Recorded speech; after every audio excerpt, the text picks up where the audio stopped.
Zahájiť vážení. Nasadíme šlehací metličku. Ďalší 180 g krupicového cukru. 86. Dobre. 1000 g plnotučného mlieka. Mlieko plnotučné tatranského charakteru. Dr. Lucullus. Pozrime sa. Od neho mám aj tráviace enzymy, ktoré mi mimochodom vážne pomáhajú pri spracovaní tých ťažkých jedál, ktoré stále jem. Wow, 1026. 26 g gratis. Tak, to na rýchlosti 2, 99 minút.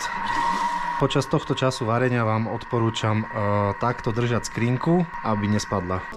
Tak, sálko by malo byť hotové. Važte bez odmierky. Čo? A tak ešte 20 minút. OK. OK, takže sálko by malo byť hotové. Přelíte do uzavirateľných láhví a nechte vychladnúť. Ja to prelejem do hrnca. Je to nádoba? Je. Je uzavirateľná? Je. Odložíme stranou a necháme vychladnúť cca pol hodinku. Zatiaľ ale môžeme napríklad držať skrinku.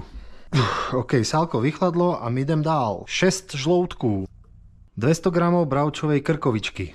Teda krupicového cukru. 1 balíček vanilkového cukru. 6 minút budeme mixovať. Tento proces nevyžaduje držanie skrinky. Ďalej 300 g sálka, 200 g fazole, 200 g mlieka a nakoniec 200 g rumu. Len takto pomaly prelejeme cez lievik, nasadíme svetrík a likér je hotový.